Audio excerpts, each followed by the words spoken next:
21st Precinct, Sergeant Waters. He jumped or he's going to jump? Oh, where is he? On a ledge. Where is it? East 70 what? You are, by transcription, in the muster room at the 21st Precinct, the nerve center. A call is coming through. You will follow the action taken pursuant to that call from this minute until the final report is written in the 124 room at the 21st Precinct. All right, I'll send assistance right away. You just stay there. Wait for the officer. Yeah. Wait right there. 21st Precinct. It's just lines on a map of the city of New York. Most of the 173,000 people wedged into the 9/10 of a square mile between Fifth Avenue and the East River wouldn't know if you asked them that they lived or worked in the 21st. Whether they know it or not, the security of their homes, their persons, and their property is the job of the men of the 21st Precinct. The 21st. 160 patrolmen, 11 sergeants, and 4 lieutenants, of whom I'm the boss. My name is Cronin, Vincent P. Cronin. I'm captain in command of the 21st Precinct. I was doing day duty, 8 a.m. to 6 p.m. When I returned from patrol of the precinct at 2:20 p.m., the desk officer, Lieutenant Gorman, told me he'd received word from the district attorney's office that 9 of my men, Sergeant Collins and 8 patrolmen, had been instructed to appear before the New York County grand jury at 10 the following morning. All the men had been present at the scene when a gang of 5 safe burglars were apprehended in the act 3 weeks earlier. I took the teletype communication concerning this matter and went upstairs to the 21st Detective Squad on the 2nd floor, discussed it with Detective Dan Goldman, then came back down to the muster room. Captain, Yeah, Red, what's doing? got a piece of bad news. Yeah? What? A woman called in here. She said she was a neighbor of Sergeant Waters and his wife. Yes? She said that Mrs. Waters just got a telegram from the Army. Her boy was stationed at Fort Devon. He was killed in an accident this morning. Oh, Red, that's just bad. The neighbor said she was calling from his house. The doctor's there for Bill's wife. I think he ought to come home right away. Where is he? On patrol, Captain. All right, Red, you better call him out. Yes, sir.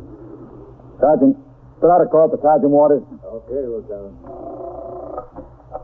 Sergeant Collins at the 21st. Did you have 651 calls from him? How'd it happen, Red? Did they know? Oh, sir. Just a telegram notifying him so far. Neighbor said it didn't say much. And how old was the boy? About 19, 20. His only child, wasn't he? Yes, sir. His name was Bill, too. William Jr. Always talking about that kid. They loved to fish together. That's all he used to do when he was swinging and working on the night tour. Go fishing with his boy. Yeah, I hate to be the one to tell him. Have him come into the house, Red. I'll talk to him. Yes, sir. 21st Precinct, Sergeant Collins. Yeah. Captain, Yeah. it's Detective Goldman. He checked. They don't need any of our men for the grand jury tomorrow. Okay. That was some deal, wasn't it? Yeah. 21st some Precinct, deal. Sergeant Collins. Hold on, will you? Lieutenant Gorman, Sergeant Waters ringing in. All right. 21st Precinct, Lieutenant Gorman. Box 18, Sergeant Waters. Come on to the house, Sergeant. What's doing? The skipper wants to talk to you. Going to trouble. Just come in, will you? All right, I'll be right in, sir. Yeah. On his way, Captain. Send him into my office. Yes, sir. A large part of a policeman's job is conveying bad news.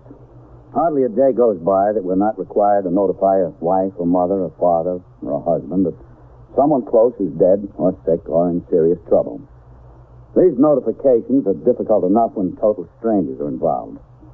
Telling a man you've known and worked with that his only son is dead is twice as hard. I waited in my office. I tried to read over a few of the reports that accumulated, but my eyes turned automatically through the open door into the muster room. Finally, I saw Sergeant Waters walk in. He approached the desk, talked for a few seconds with Lieutenant Gorman. Sergeant Collins busied himself filing aided case cards. When Sergeant Waters crossed the muster room toward my office, my attention turned to the pile of reports in front of me. Captain? Come in. Yes, sir. Shut the door, will you? Lieutenant Gorman said you wanted to see me, Captain. Yes, that's right. Sit down, man. Yes, sir. Yes, sir. Bill, I've got some bad news for you. What kind of bad news, Captain? A neighbor of yours called in and... Nothing happened to Ruth. My wife's all right. No, she's all right, yes, Bill. It's your boy. What happened to him? The Army sent a wire. He was in an accident. Yeah. Yes. He's not dead. Yes, Bill, yes. I'm sorry. Are they sure? Are they sure it was Bill? All we know is what your neighbor called in and told us. That's all. How did it happen? What kind of accident? I don't know, Bill. Dear God, what am I going to do? How am I going to tell Ruth? Oh, she knows already, Bill. The wire came to your house. Oh, yeah. Yeah. 19 years old. That's all. Just 19 years old. When he got out of the Army, he was going to try and get on the police. I told him all the time, you don't want it. Get into something where there's more money. But it made me feel good that he wanted to get on the police. Like I was setting a good example. Yeah. Well, No, sit down. thanks, Captain. Thanks. Yeah. You stay in here, huh? Poor Ruth. Well, there's a doctor with her, Bill. I think she'll be all right. Oh, that's good. It's going to be kind of rough on her. Got nobody else besides me and him. That's all she's got. It's me and him. Just me now. Just me. You stay in here. Or, you want me to stay here with you? No, sir, that's all right. You don't have to stay. Fine. All right, whatever you want. What I want, I can't have. I'll be outside. Yes, sir.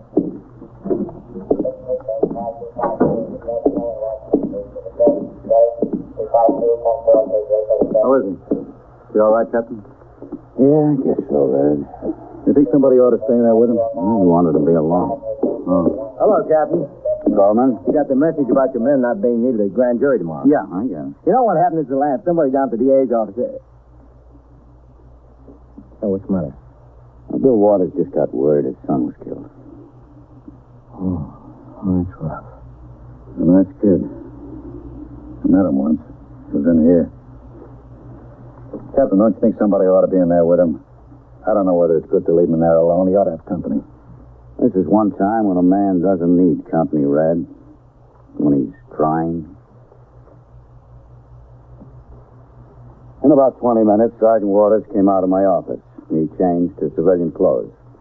I offered to have a man accompany him home. He refused. The rest of the afternoon was quiet. I turned out the platoon for the night tour at 4. From 4:30 to 6, I completed my paperwork and dictated a special report regarding changed conditions in the precinct in connection with new parking regulations. Shortly after 6 p.m., I signed the blotter and left the precinct to go off duty.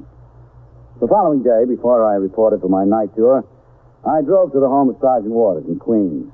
I found the street with little difficulty, but every house was alike, except for the numbers on the doors. I parked my car and headed up the flagstone walk. Number 72 was a little different from the rest. There was a crepe on the door.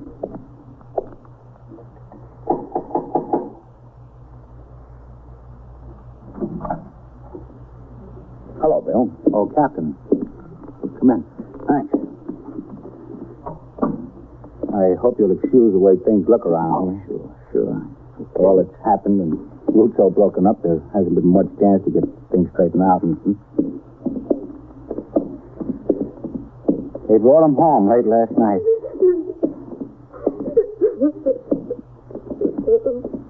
For a while, it was all right, Captain. Then, I can't blame her. I feel that way myself. I understand, Bill. Rose, this is Captain Cronin. You have my deepest sympathy, Mrs. Waters. Awful. Yeah. Yes, ma'am. Captain.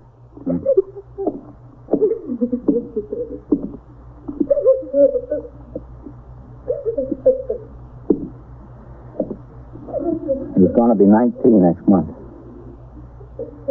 To raise a boy and see him like this in your own living room. He just got made corporal just the day before. That's rough. The CO called me on the phone last night and told me how the whole thing happened. Would you like a cup of coffee, Captain? No. No, thanks, Bill. Some on the fire in the kitchen? No. I don't mind.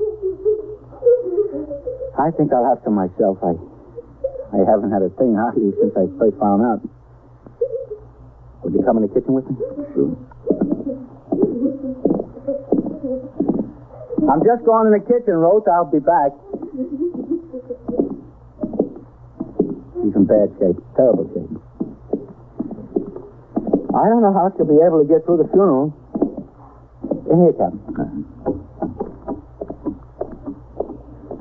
Are you sure no coffee? No, I don't think so. Thanks. 19 years old, that's all. Just 19. It was a hit-and-run driver that did it. Yes, I know. Lieutenant Snyder told me when I rang in this morning. Yeah, he was here last night. Sit down, Captain. He and everybody from the day tour. Everybody to a man. Makes you feel good. Well, as good as you can feel. Did they get the driver? No. It was in town. You see, Bill was made corporal, and the next night he got a pass and went into town to celebrate. You know how a kid is. Everything calls for a celebration. Yeah, I know. Had this other soldier with him, and they went out and celebrated. I guess they had a beer or two. I don't know. He wasn't much of a drinker. Just a beer or two. That's all he'd ever touched. Anyway, they were walking back to get the bus for camp. Guess he stepped out into the street, and his car came along fast around the corner. The other boy got out of the way all right, but Bill didn't. Did the other boy happen to get a look at the car? Yeah, he got a look at it. Said it was a black two-door. That's all he could see. Oh, the only thing he did say is he thought it was a soldier driver. Couldn't even be sure of that. They're working on it. MPs and state police up there in Massachusetts. I hope they get the guy. Are you sure no coffee, Captain? No. I hope they get him. I raised that kid from nothing to 19 years old. I put about half of me into what's laid out there in that living room. Whoever it is, I want him to pay. I wouldn't want him to do that to another man's son. I want him to pay hard. I talked to Sergeant Waters for a few minutes more. And finally, his wife came out into the kitchen. He seemed a little better. He stayed out until Monday. When he reported back on the job for the night tour, I talked to him in my office for several minutes before I turned out for platoon. He seemed fairly composed, considering the circumstances, and told me his wife had overcome the initial shock.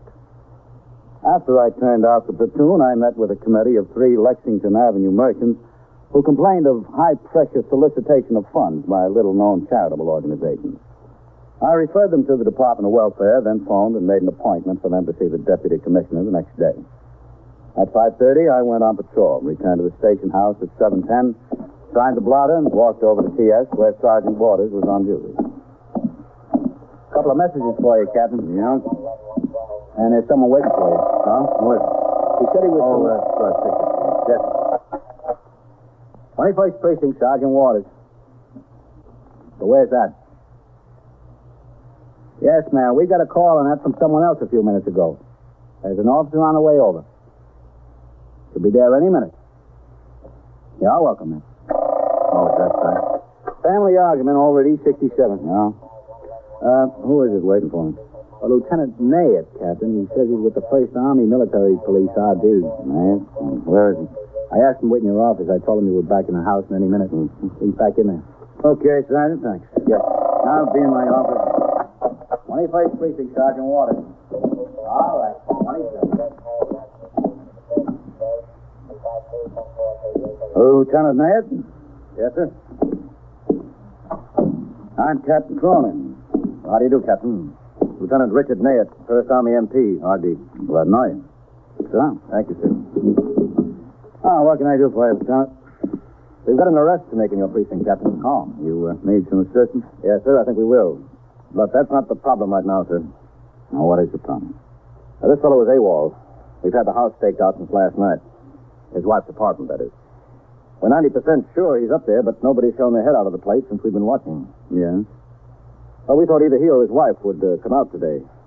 We'd like to wind it up, but we don't have a warrant. And being federal officers, we can't go in there without a warrant. We can't go in there either, Lieutenant, not under these circumstances.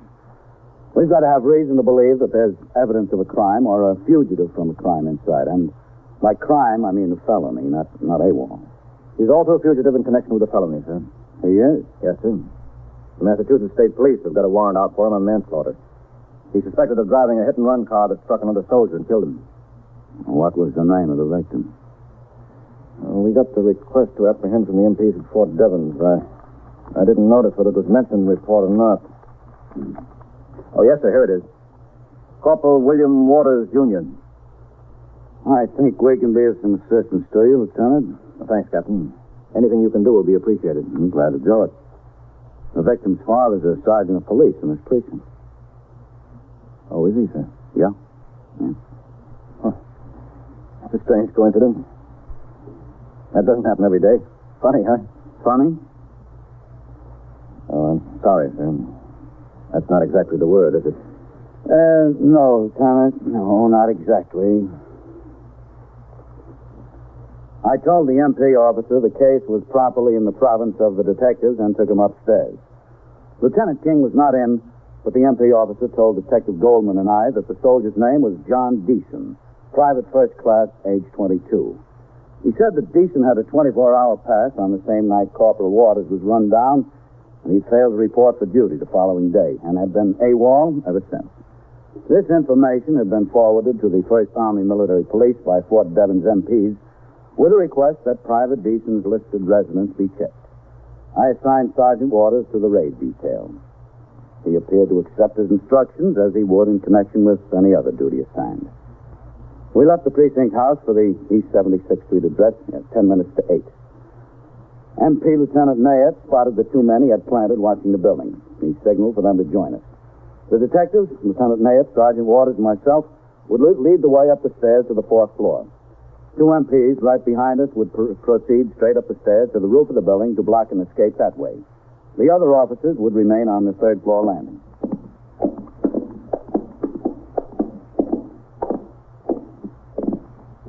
All right. You. Stop off here. Yes.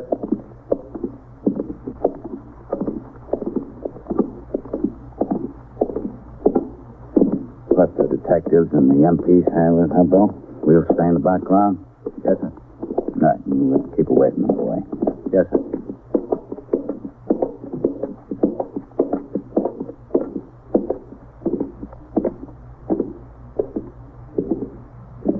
All right.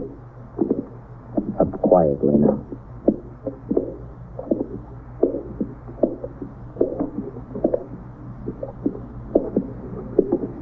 The door in the front. You two. Up to the roof. Okay.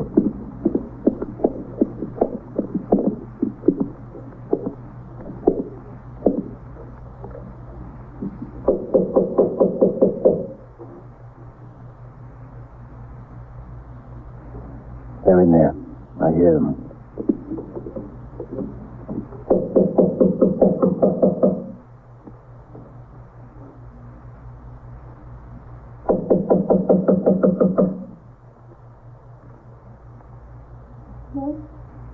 Who is it? I want to talk to John. I'm a friend of his. John isn't here. And I want to talk to you. Open the door. I'm a police officer. What do you want? Open up. Open up. All right.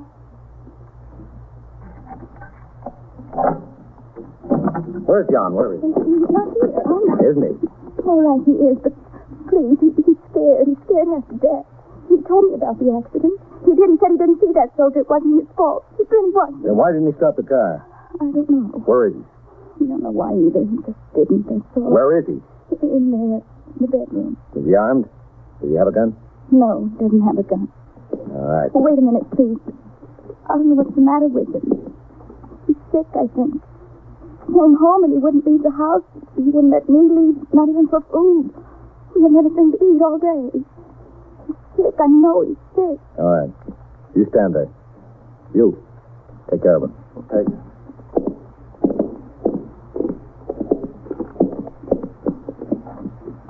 Let's get him. John, open up. No. Stay away from there. Open the door. Stay away. I'm telling you. He said he'd jump out the window. That's what he said. John. All right, let's kick you then. Give us a hand, huh? Sergeant, give us a hand here. Yes. Together. Stay away. Again. Once more. Don't come any closer. Get out of that window, boy. What are you trying to prove? Don't come any closer. I'll jump. I swear it. That's 4 floors down to the street. I know what it is. Don't come any closer now. I'm warning you. Don't. Now, look, John. Stay where you are. Jump. He really will. He said he would. We can stay here all night, John. We got all the time in the world. You can stay there if you want. But if you come any closer, I'll jump. I swear I will. Bring in for the emergency truck and an ambulance. Tell them what we got. Come out of that window, boy. Get some sense. No, I'm not coming out. This isn't so bad. It's not worth dying over. Isn't it? Can I talk to him, Captain? Sure. Well, go ahead, son. Listen, son. I'm not listening. Don't try to con me. All right. You're in a little trouble. Everybody's been in a little trouble. Stay where you are. I'll go out, I swear. That'd be a smart thing to do, wouldn't it? That's going to solve everybody's problems, huh? It'll solve mine. What about your wife? And what about your folks? Have you got any folks? Look, don't try to con me. Stay where you are now. Come on, get out of there. Why make things worse than they are? It's not that bad. Plenty bad. Not so bad. For other people, maybe. Everybody knows you're sorry about running down that soldier, and AWOL isn't anything. It's nothing. I'm telling you, stay away. I'll go out. Did you know the soldier you ran down? No, I didn't know him. Then what are you worried about? Come on out of the window. You're throwing your life away over something that doesn't mean a thing to you. You'll probably get out of the whole thing anyway. It was an accident. The kid stepped off the curb right in front of you. He did. That's what he did. I had the light with me. It wasn't my fault. I didn't even see him. I just got a little excited, that's all. Just a little excited. Come on. Let's sit down and talk about it, John. Just tell us about it. What'll I do to me? Nothing much. Take my word for it. What's your guarantee? I don't have any guarantee. You'll have to take your chances. But look at the chance you're taking going out the window. All right.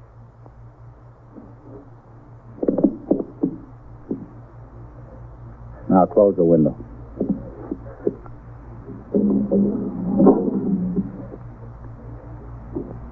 Sit down in that chair. Yeah. All right. Here's a cigarette. Thanks. Smoke and relax. Oh, that's good work, son. Thanks, Sergeant. I really didn't want to go out the window. I'm Lieutenant Mayor of the MPs.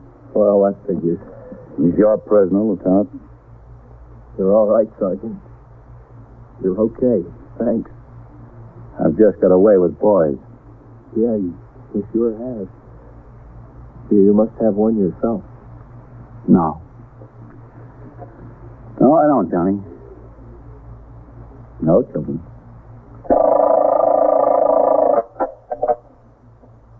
21st Precinct, Sergeant Collins. What's the matter with him? How do you know he's dead? And so it goes. Around the clock, through the week, every day, every year. A police precinct in the city of New York is a flesh and blood merry-go-round. Anyone can catch the brass ring. Or the brass ring can catch anyone. 21st Precinct, transcribed. A factual account of the way police work in the world's largest city is presented with the official cooperation of the Patrolmen's Benevolent Association, an organization of more than 20,000 members of the Police Department, City of New York. James Gregory in the role of Captain Cronin, Harold Stone as Sergeant Waters. Featured in tonight's case were Santos Ortega, Lawson Zerby, Les Damon, John Aston, and Elaine Ross. 21st Precinct is written, produced, and directed by Stanley Niss. Hugh Holder speaking.